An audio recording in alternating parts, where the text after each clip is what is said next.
2,621,392. A nice even figure. That's the number of babies who will be born next year in the United States. Of these babies, 118,481 will die before reaching their first birthday. Oh, well, what's a few babies, more or less? We've got lots of babies. It really doesn't matter if one baby lives or dies, or does it? Well, good morning, John. This is John Emerson Jones, Jr. Fine, healthy-looking boy, isn't he? But unfortunately, John won't have much chance to become President of the United States. Why? Well, here's one reason. Looks harmless, doesn't it? It's hard to believe that one small fly could keep Johnny from his chance to become president. And ordinarily, it couldn't. But there's just one thing wrong with this picture. Untreated sewage running into our pretty creek. And Mr. Fly's feet are not very clean. In fact, they're very filthy and loaded with germs like those that cause dysentery. If some of these dysentery germs should happen to infect Johnny at his age, he not only won't be president, the chances are just about 1 out of 2 that he won't even be alive. Stop! Can't anything be done to save Johnny? Oh, I suppose we could train all flies to wash their feet. Or shoot all flies. Or we could do away with all babies. But there must be a better answer than that. This is where I come into the picture. Your local health officer and my staff. Part of our job is to clean up just such unsanitary conditions. Eliminate open sewage. Do away with fly-breeding places and give your Johnny a new shot at the presidency.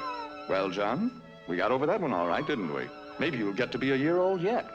But you've still got some very tough customers to meet on the path of your life, like whooping cough and diphtheria, rheumatic fever, and smallpox. But don't worry, John. That's where your local health officer, that's me, comes back into the picture. Another part of my job is to keep track of you and to see that you're properly immunized. Vaccinated and inoculated is another way of saying it. Or protected in other ways so that you have the weapons to fight back when these enemies attack you.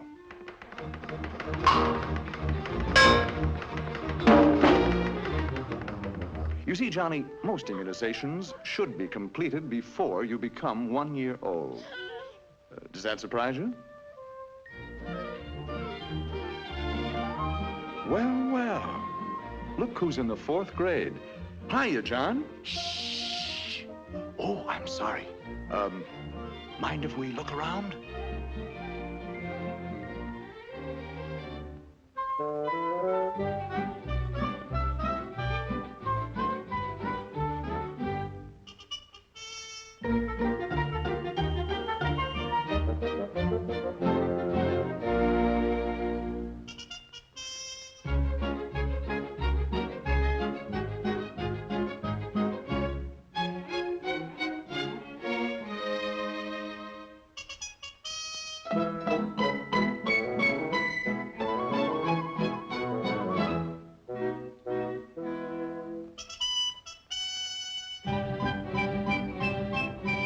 Looks like you're being well taken care of, Johnny. Shh. Oh, pardon me. Grown up now, John? Mr. Jones? Hey, wake up. You know her. That's Mary. Mary Lawrence. Changed since high school, hasn't she? For the better. Congratulations. You ought to make a very happy couple. You're fine, healthy-looking specimens. Nothing wrong with you, huh? Are you sure? Let's be really sure. Step in for just a couple of minutes. Now, don't worry, John. It's a very simple process for you. And I know Mary won't mind it either. It's not so simple for your blood, though. Let's see what happens. First, it's numbered, whirled, a warm bath, shaken, checked, cooled, bathed again, and then carefully read. And aren't you lucky that you happen to live in a community that has a health department?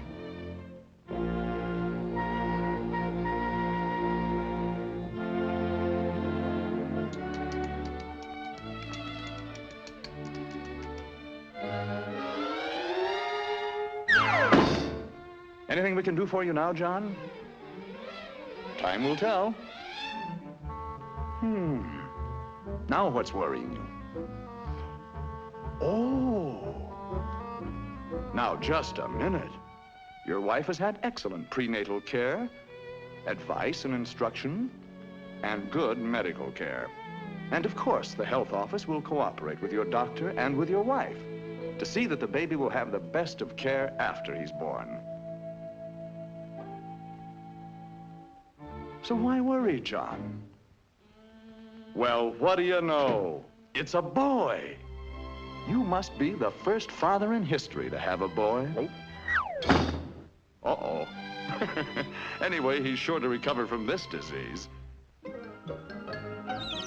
Nice feeling, isn't it? To know that everything's all right. Your family's well taken care of. You don't have to worry too much about your health. But there's one thing you do have to worry about, John. And now that you're a family man, you've got to face it.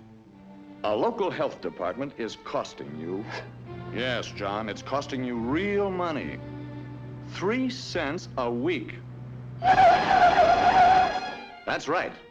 3 cents a week per person can provide basic public health services in your community. Not much, is it?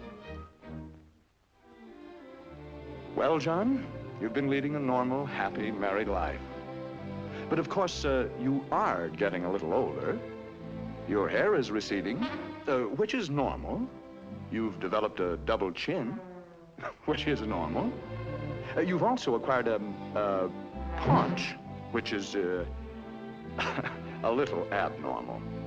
But you're still a fine-looking man, even if a little mild exercise wouldn't hurt you. Yes, sir. Nothing like a little exercise, especially with the kids. Makes you feel so young. I got it! I got it! He got it.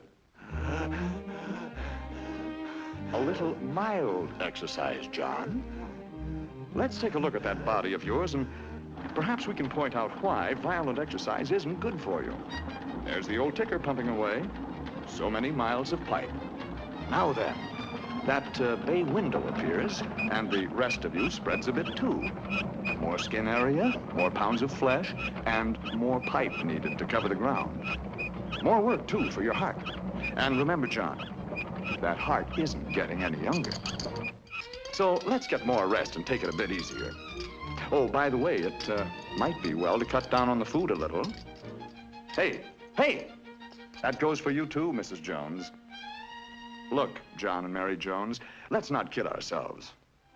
This is the age when cancer, heart disease, and diabetes are the big killers. Now, wait just a minute. Don't get panicky. Nobody said you have these diseases. With a few simple precautions, you'll have very little to worry about. Periodic checkups by your own doctor are the most important thing. Don't wait until you're sick. Always remember, early diagnosis and early treatment are the best weapons with which to fight cancer, diabetes, and heart disease. The family, the doctor, and the health officer.